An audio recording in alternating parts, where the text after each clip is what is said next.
Good morning to all of you मेरे प्यारे बच्चों। आज मैं 10वीं वर्ग की संस्कृत की कक्षा में संस्कृत व्याकरण में वाच्य, जिसको अंग्रेजी में वॉइस कहते हैं, पढ़ाकर वीडियो के माध्यम से आप सबों के पास सेंड कर रहा हूँ। आप सभी वीडियो को कम से कम 2 बार अवश्य देखेंगे और अगर कोई प्रॉब्लम हो तो आप सभी पूछेंगे। मैं कोशिश कर रहा हूँ समझाकर पढ़ाने का, ताकि आप सबको कोई प्रॉब्लम नहीं हो। अगर वैसे भी कोई प्रॉब्लम हो तो आप सभी क्लास के अंतर्गत और अवश्य पूछेंगे। मेरे प्यारे बच्चों, तो आज हम लोग डिस्कस करेंगे वाच्य के बारे में। वाच्य में हम लोगों को 10वीं वर्ग में केवल लट लकार में ही पढ़ना है। सिलेबस को कम कर दिया गया है, जिसके अंतर्गत हमें लट लकार ही केवल पढ़ना है, जिसमें कर्ता, क्रिया और कर्म को चेंज करना रहता है या भरने के लिए रहता है। तो सबसे पहले वाच्य के बारे में हम लोग जानकारी लें कि वाच्य है क्या। तो वाच्य एक तरह से क्रिया के परिवर्तन की शैली है। ऐसे वाच्य किसे कहते हैं, इसके बारे में हम लोग चर्चा करें तो वाक्य में क्रिया के जिस रूप से कर्ता, कर्म तथा भाव इत्यादि के प्रधान होने का यानी मुख्य होने का पता चलता है, उसे वाच्य कहते हैं। यानी कहने का तात्पर्य ये है कि वाच्य में या तो कर्ता की प्रधानता होती है, या तो कर्म की, और नहीं तो भाव की। ये तीनों में से कोई अवश्य प्रधान रहेगा। जैसा कि मैंने उदाहरण में स्पष्ट किया है, रेड रिफिल से अंडरलाइन भी कर दिया है, रामः पुस्तकम पठति। इस वाक्य में रामः कर्ता है, जो अंडरलाइन किया हुआ है रेड से, पुस्तकम कर्म है और पठति क्रिया है। ये वाक्य कर्तृवाच्य में है। इसमें पढ़ने की क्रिया राम के द्वारा संपादित हो रही है, इसलिए रामः को अंडरलाइन मैंने कर दिया है रेड से। रामः जो है कर्ता है और इसलिए ये वाक्य जो है कर्तृवाच्य में है। फिर रामेण पुस्तकम पठ्यते, इस वाक्य में ध्यान दिया जाए तो पुस्तकम इसमें ऑब्जेक्ट है, कर्म है, जिसको अंडरलाइन मैंने कर दिया है रेड से। ये पुस्तकम कर्म है, यानी राम के द्वारा क्या पढ़ी जाती है, तो इसका उत्तर निकलता है कि पुस्तक। तो ये कर्मवाच्य में है। और रामेण पठ्यते, राम के द्वारा पढ़ी जाती है या पढ़ा जाता है। तो राम के द्वारा पढ़ा जाता है, इसमें कर्म गौण है। तो यहाँ पढ़ने का केवल भाव हो रहा है, रहस्य छिपा हुआ है। पढ़ने को हम लोग गिन नहीं सकते हैं, काउंट नहीं कर सकते हैं, अनकाउंटेबल है। इसलिए यहाँ पढ़ने की, हंसने की क्रिया जहाँ संपादित हो, खेलने की क्रिया केवल संपादित हो और कर्म गौण हो, तो उसको हम लोग भाववाच्य की उपमा दे सकते हैं, भाववाच्य कहेंगे। तो इस वाक्य में 3 वाक्यों में मैंने दर्शा दिया है कि एक में रामः कर्ता है तो ये कर्तृवाच्य है, पुस्तकम कर्म है तो ये कर्मवाच्य है, और नीचे वाक्य में रामेण पठ्यते, इसमें कर्म गौण है, केवल पढ़ने की क्रिया संपादित हो रही है, तो ये भाववाच्य में है। यानी कहने का मेरा अभिप्राय यह है कि वाक्य में या तो कर्ता प्रधान होगी, नहीं तो कर्म प्रधान होगा, और नहीं तो भाव प्रधान होगा। ये 3 जो है अवश्य किसी न किसी रूप में प्रधान रहेंगे, मुख्य रहेंगे, बोल्ड रहेंगे। अब आइए कर्तृवाच्य। तो ये स्पष्ट है कि कर्तृवाच्य में कर्ता की प्रधानता होती है, यानी क्रिया के जिस रूप से वाक्य में कर्ता के प्रधान होने का पता चलता है या ज्ञान होता है, उसे कर्तृवाच्य कहते हैं। इस वाच्य में सिर्फ कर्ता की प्रधानता होती है और कर्ता के अनुसार ही क्रिया संपादित होती है। इस बात को हमेशा गांठ बांध लेना है कि कर्तृवाच्य में कर्ता के अनुसार ही क्रिया देना है और कर्मवाच्य में कर्म के अनुसार। ये इस बात को हमेशा आप लोग दिमाग में नोट कर लेंगे। तो कर्तृवाच्य में हमेशा कर्ता प्रधान रहता है, जैसा कि मैंने पहले भी उदाहरण में इंडिकेट कर दिया है। इस उदाहरण को देखिए, जो तीर के चिन्ह से भी इंडिकेट किया हुआ है, रामः पत्रम लिखति। राम पत्र लिखता है। इसमें पत्र लिखने का काम राम के द्वारा किया जा रहा है, इसलिए रामः को मैंने बोल्ड कर दिया है, अंडरलाइन भी कर दिया है। तो रामः करता है, और मैंने तीर के चिन्ह से इंडिकेट भी कर दिया है कि रामः करता है। तो यहाँ रामः प्रथम पुरुष में यानी प्रथमा विभक्ति का एक वचन है, तो क्रिया भी रामः के अनुसार ही होगी, एक वचन लिखती लट लकार में। इस बात को हमेशा ध्यान देना है कि कर्तृवाच्य में कर्ता के अनुसार ही क्रिया होगी। यहाँ पत्रम से हमें मतलब नहीं है, चाहे कर्म 10 हो या 1000 हो, फिर भी क्रिया जो है राम एक होने के नाते रामः के साथ क्रिया लिखती ही होगा या पढ़ती होगा, जो भी रहे। लेकिन कहने का मतलब कि कर्ता के अनुसार क्रिया होती है कर्तृवाच्य में। अगर यहाँ बहुत सारे लड़के के बारे में रहता तो यहाँ लिखंती हो जाता। अगर यहाँ रामः के जगह पर 2 कर्ता रहता, जैसे रामः मोहन च रहता, तो यहाँ तीत है यानी लिखत हो जाता। इस बात को हमेशा ध्यान देंगे। और भी उदाहरण मैं इसके अलावा पेश करता हूँ, जैसे बालका पत्रम लिखंती। अब अगर यहाँ बालका हो जाए, प्रथम पुरुष का बहुवचन कर्ता हो जाए, तो क्रिया भी प्रथम पुरुष की बहुवचन तीतः अंती हो जाएगी यानी लिखंती हो जाएगी। पत्र 1 है या 1000 है, कर्तृवाच्य में वो मायने नहीं रखता है। कर्तृवाच्य में केवल कर्ता मायने रखता है कि कर्ता किस पुरुष के किस वचन में है, उसी के अनुसार उसकी क्रिया भी संपादित होती है, सुनिश्चित होती है। तो ये इस बात को हमेशा गांठ बांध लेना है कि कर्तृवाच्य में कर्ता के अनुसार ही क्रिया संपादित होगी। ये एकदम VVI बात है। और इसका माने आइडेंटिफिकेशन यानी पहचान भी स्पष्ट कर दिया है नीचे घेर करके कि कर्तृवाच्य की यही पहचान है कि कर्तृवाच्य में कर्ता प्रथमा विभक्ति के तीनों वचनों में ही होती है, और क्रिया भी परस्मैपदी धातु की होती है। परस्मैपदी और आत्मनेपदी 2 धातुएं हैं, जैसा कि मैंने पहले भी क्लास में चर्चा किया है। परस्मैपदी धातु के अंतर्गत हम लोग लट लकार, रेट लकार, लंग लकार, लोट लकार और विधिलिंग पढ़ते हैं। और आत्मनेपदी धातु में केवल हम लोग वाच्य की बातों को ही दर्शाने के लिए उसको पढ़ते हैं। उसमें खाली बस इतना ही याद रखेंगे, जो इस पेज के अंत में भी मैंने इंडिकेट कर दिया है, ते एते अंते, बस इतना ही से हम लोग वाच्य पढ़ लेंगे। ते एते अंते प्रथम पुरुष में होता है, एक वचन में ते, द्विवचन में एते और बहुवचन में अंते, यानी पठ्यते पठ्येते पठ्यन्ते, लिख्यते लिखियते लिखियन्ते। तो ये कर्तृवाच्य की पहचान हो गई कि कर्तृवाच्य में कर्ता हमेशा प्रथमा विभक्ति में होगा यानी प्रथम पुरुष में होगा, और क्रिया जो होगी हमेशा परस्मैपदी धातु से होगी। दूसरा ये कर्मवाच्य।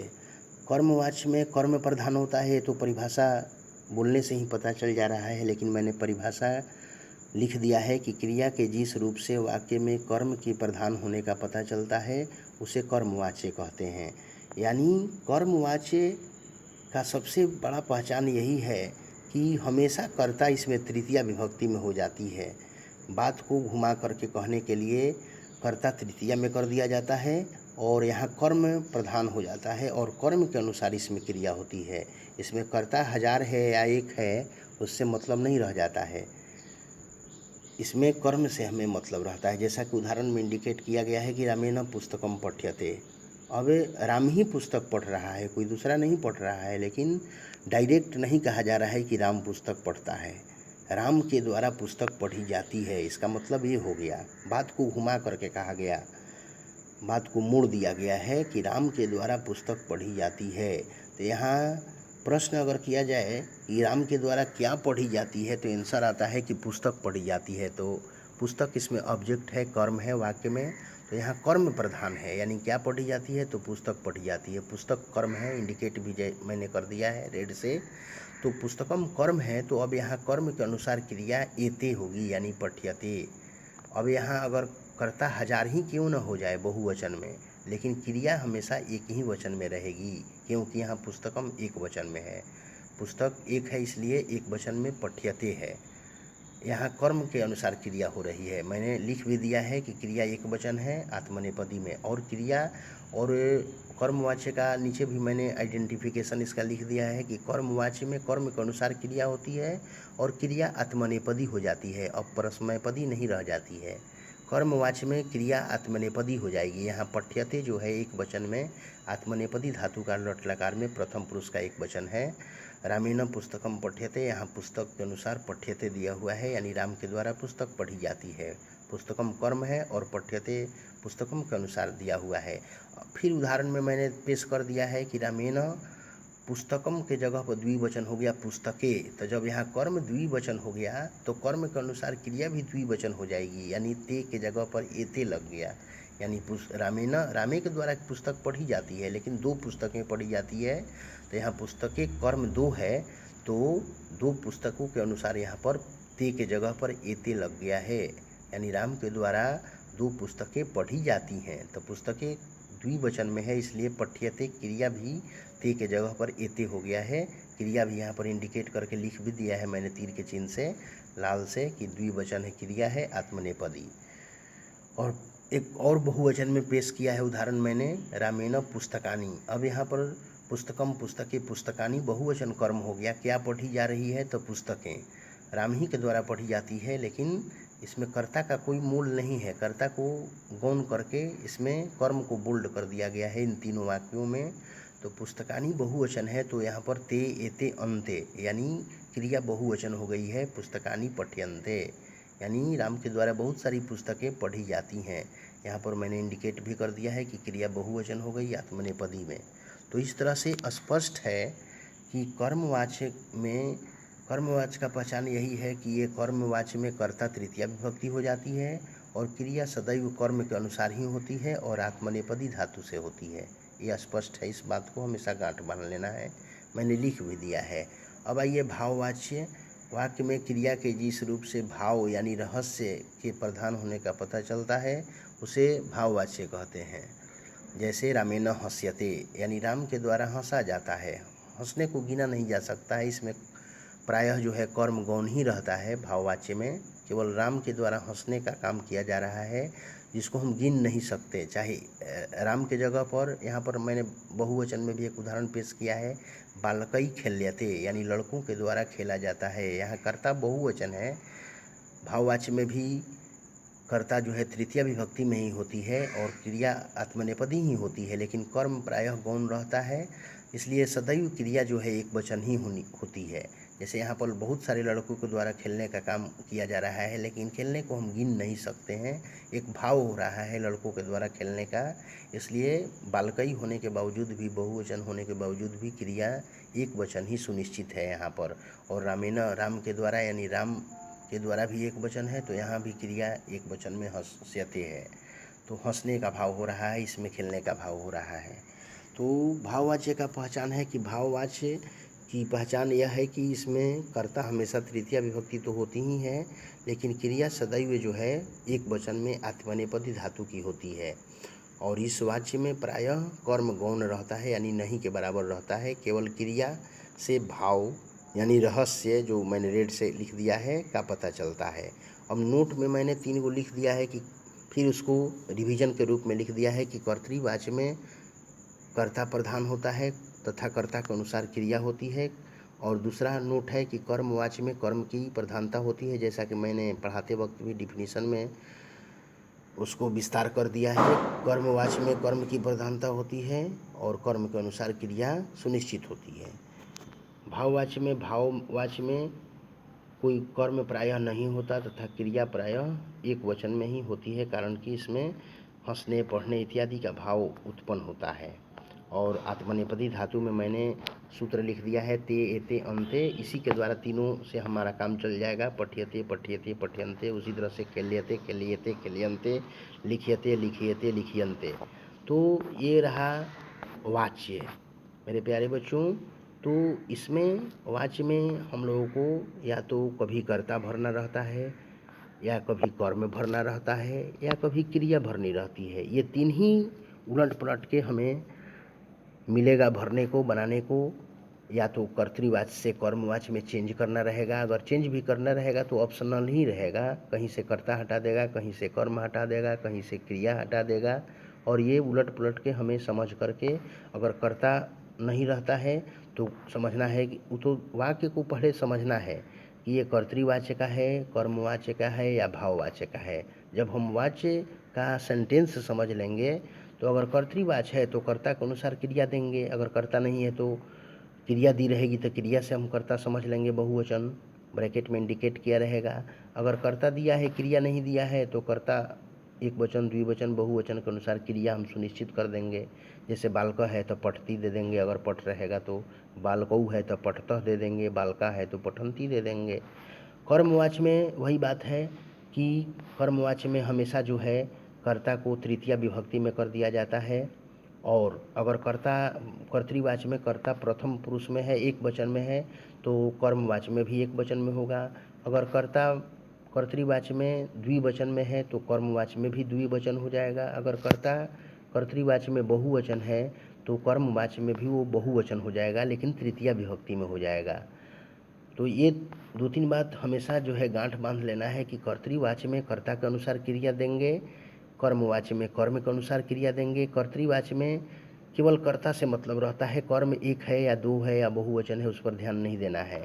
और कर्मवाच्य में कर्ता पर ध्यान नहीं देना है, केवल कर्म पर ध्यान देना है कि कर्म एक वचन है, द्विवचन है या बहुवचन है, कर्म के अनुसार क्रिया सुनिश्चित की जाती है। और भाववाच्य तो उतना पॉपुलर नहीं है, भाववाच्य तो नहीं के बराबर ही पूछता है, लेकिन मैंने पढ़ा दिया है कि भाववाच्य में क्रिया सदैव जो है करीब करीब जो है एक वचन में ही होती है, चाहे कर्ता बहुवचन हो या एक वचन हो या द्विवचन हो, क्योंकि इसमें प्रायः कर्म गौण रहता है और खेलने पढ़ने हंसने इत्यादि का ही भाव प्रकट होता है। तो मैं इस वीडियो के माध्यम से तो काफ़ी प्रयास किया है मैंने कि हद तक समझाते बुझाते हुए तीर के चिन्ह से इंडिकेट करके मैंने वीडियो को भी बना दिया है और पढ़ा भी दिया है, जैसा कि मैं PDF के माध्यम से आप सबों को भेज भी दूंगा। फेयर भी आप लोग ग्रामर कॉपी में संस्कृत में कर लेंगे, और इस वीडियो को सबसे पहले 2 बार जो अवश्य सुनेंगे, समझेंगे, देखेंगे, और अगर कोई प्रॉब्लम हो तो आप सभी पूछेंगे। तब तक के लिए धन्यवाद। Thank you very much.